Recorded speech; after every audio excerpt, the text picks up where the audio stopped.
America के ground attack के लिए तैयार है ईरान। ईरान के कमांडो दक्षिण की तरफ मोर्चा संभाल चुके हैं।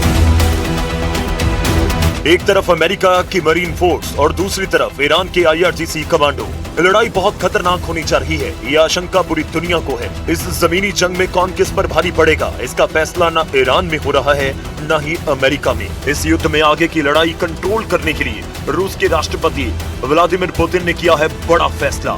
रूस ने अपनी सबसे खतरनाक फोर्स ईरान भेजने का इरादा जाहिर कर दिया है।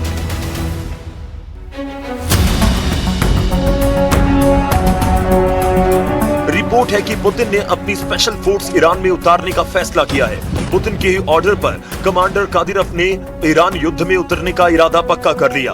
कादिरोव ने कहा कि वो खुद इस जंग में उतरकर अमेरिका से लड़ने के लिए तैयार है। कादिरोव ने अपने चेचन लड़ाकों को ईरान के लिए लड़ने का ऑर्डर दिया है और अब ये खूंखार चेचन लड़ाके अमेरिका की ईंट से ईंट बजाने के लिए ईरान की जमीन पर पहुंच रहे हैं। ये रिपोर्ट ईरान के सरकारी मीडिया में छप रही है। ये रिपोर्ट अजरबैजान की मीडिया में हेडलाइन बन रही है। चेचन कमांडर रमजान कादिरोव ने कहा कि जरूरत पड़ी तो वो खुद ईरान जाएगा और अमेरिका से लड़ेगा। रमजान कादिरोव के कमांडर बोल रहे हैं कि वो अपनी जान की बाजी लगाकर ईरान के लिए लड़ेंगे, क्योंकि कमांडर कादिरोव ने कहा है कि ईरान पर हमला पूरे इस्लामिक वर्ल्ड को बांटने की साजिश का हिस्सा है।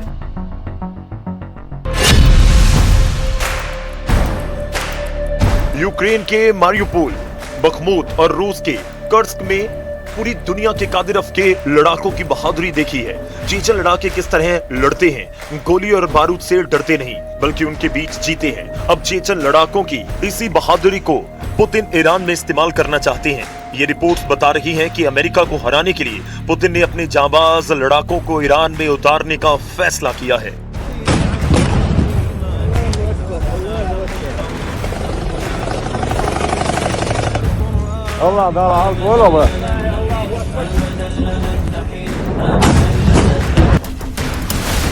इस युद्ध में रूस की फोर्स के उतरने का मतलब है कि अब ये जंग अमेरिका बनाम ईरान नहीं रही। अब ये युद्ध अमेरिका कैंप बनाम रशियन कैंप बन चुका है, जिसमें एक तरफ अमेरिका और नेतन्याहू के साथ अरब देश हैं, यहां से लगातार ईरान पर हमले हो रहे हैं।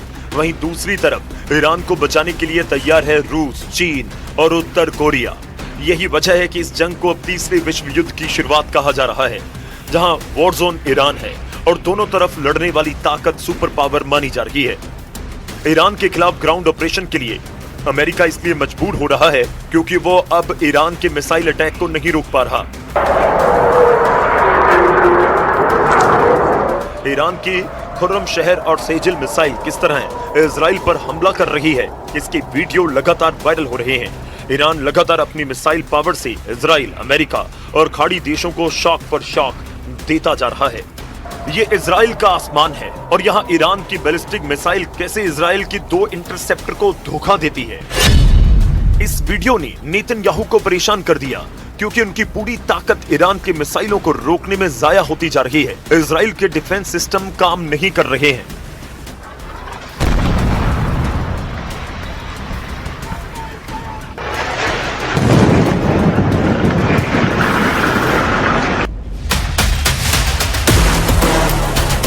ईरान के क्लस्टर बम जहां गिरते हैं वहां ऐसी तबाही होती है। ऐसे हमलों के बाद की तबाही देखिए और इस दौरान बंकर में पनाह लिए हुए लोगों को देखिए। इजराइल में इस वक्त ईरान की मिसाइलों का बहुत ज्यादा खौफ है और इसकी वजह है वो एयर डिफेंस सिस्टम जो पूरी तरह से फेल हो चुके हैं। अब तक युद्ध में ईरान ने 1200 से ज्यादा बैलिस्टिक मिसाइल दागे हैं, 4000 से ज्यादा ड्रोन हमले किए हैं। ऐसे लगातार हमलों को रोकने के लिए इजराइल, अमेरिका और साथ ही अरब देशों ने पैट्रियट सिस्टम की 2500 इंटरसेप्टर मिसाइल दाग डाली है। ऐसा ही हाल बाकी एयर और मिसाइल डिफेंस सिस्टम का है। आयरन डोम जैसे मशहूर सिस्टम भी फेल साबित हुए और यही वजह है कि इजराइल में हालात बहुत ज्यादा दयनीय हो चुके हैं। वो ईरान की मिसाइल नहीं रोक पा रहे।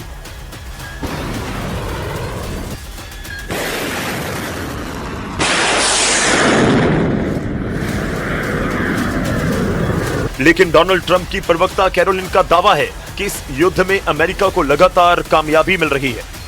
With respect to the ongoing major combat operations in Iran, Operation Epic Fury is moving ahead successfully and according to plan. With each passing day, the United States military is increasing its advantage over the terrorist Iranian regime. America और Israel की दिक्कत यह है कि ground operation अब उनके लिए मजबूरी बन चुका है और ईरान भी यही चाहता है कि किसी भी तरह अमेरिका अपनी फौज को जमीन पर उतारे ताकि मुकाबला आमने सामने का हो। अगर ईरान में ग्राउंड ऑपरेशन होता है तो उसमें अब पुतिन की फोर्स भी लड़ेगी, इस बात की गारंटी दी जा रही है और ऐसे युद्ध के लिए कमांडर रमजान कादिरव के लड़ाके तैयार हैं।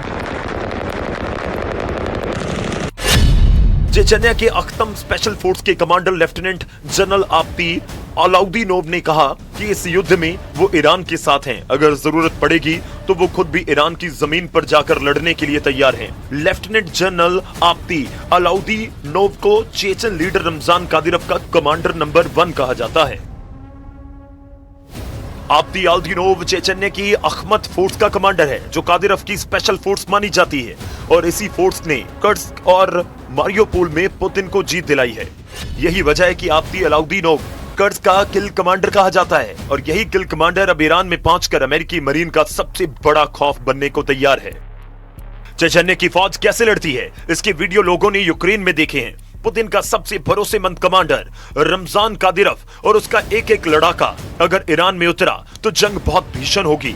इस बात की गारंटी पुतिन कैंप से मिलने लगी है, लेकिन ट्रंप का मीडिया डिपार्टमेंट पूरी तरह इस युद्ध को अमेरिका के पक्ष में बता रहा है। Iran will no longer have the credible ability to threaten the United States or our allies, which is, of course, the overall objective and mission the president set out when he launched Operation Epic Fury. Trump Iran पर हमला करेंगे या खुद को बचाएंगे या फिर Israel के युद्ध में पूरी ताकत झोंक देंगे। जबकि नेतन्याहू ने साफ कर दिया है ईरान के खिलाफ ग्राउंड ऑपरेशन में इजराइल शामिल नहीं होगा और इसकी वजह है लेबनान का फ्रंट। एक तरफ ईरान पर हमला, दूसरी तरफ इजराइल पर अटैक। युद्ध में एक दूसरे को पूरी तरह खत्म करने के लिए एड़ी चोटी का जोर लगा रहे हैं ईरान और इजराइल। युद्ध कितना लंबा खिंचेगा ये तस्वीरें बता रही हैं। ईरान की पावर ग्रिड पर हमले के बाद इजराइल की बहुत ही खास रिफाइनरी टारगेट बनी है। यह है उत्तरी इजराइल का शहर हाइफा और यहाँ रिफाइनरी पर हुआ है हमला। तेल के भंडार धू धोकर जल रहे हैं, धुआं मीलों दूर से देखा जा सकता है। ये नेतन्याहू को बताने की कोशिश है कि ईरान पर हमला होगा या फिर लेबनान पर अटैक होगा तो इजराइल तक जवाब जरूर पहुंचेगा। ये हाइफा की मजान रिफाइनरी है जहां से इजराइल की जरूरत का 60% तेल तैयार किया जाता है।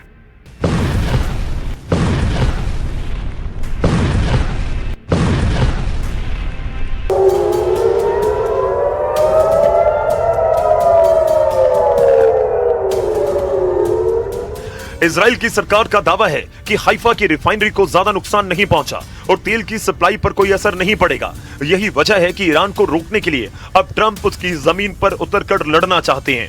इसके लिए अमेरिका के 50,000 सैनिक तैयार भी कर दिए गए हैं। ईरान की सेना ने कहा कि फारस की खाड़ी और हॉर्मुज के समुद्री गलियारे में अमेरिका की फौज पहुंची तो वो शार्क मछलियों का खाना बन जाएगी। ईरान की नौसेना ने कहा कि जिस तरह उसके जहाज को अमेरिका की पनडुब्बी ने श्रीलंका के पास डुबोया था उसी तरह अमेरिका के जहाजों को ओमान की खाड़ी में डुबो देंगे।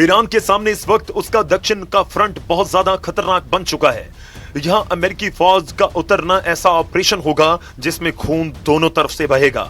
इस बात की गारंटी डोनाल्ड ट्रंप और ईरान दोनों तरफ से दी जा रही है, लेकिन ईरान की वार्निंग ऐसी है जिसे ट्रंप और उनके कमांडरों को बहुत ही गंभीरता से लेना होगा।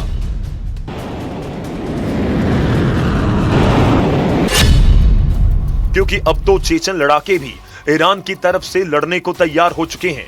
पुतिन अब खुद इस युद्ध को कंट्रोल करने के लिए उतर चुके हैं। इस युद्ध में तुर्की पर भी सबकी नजरें हैं और एर्दोआन ने अरब देशों से कहा है कि वो इस युद्ध में शामिल ना हो। सऊदी अरब, यूएई और कतर का दौरा करने के बाद तुर्की के विदेश मंत्री को इस बात का एहसास हुआ कि ये सभी देश ईरान के खिलाफ युद्ध में उतरने के लिए तैयार हैं। अमेरिका और इजराइल की शुरू हुई इस जंग में अब सऊदी अरब, यूएई और कतर ईरान के खिलाफ नजर आ रहे हैं, जबकि तुर्की का रुख बता रहा है कि एर्दोआन अब मुस्तफा खामेनी के समर्थन में है। वहीं नाटो में स्पेन ने भी अमेरिका को बड़ा झटका दिया। स्पेन ट्रंप के युद्ध के खिलाफ शुरुआत से है। अब स्पेन ने कहा है कि वो अपने हवाई अड्डे और आसमान का इस्तेमाल इस युद्ध के लिए नहीं करने देगा।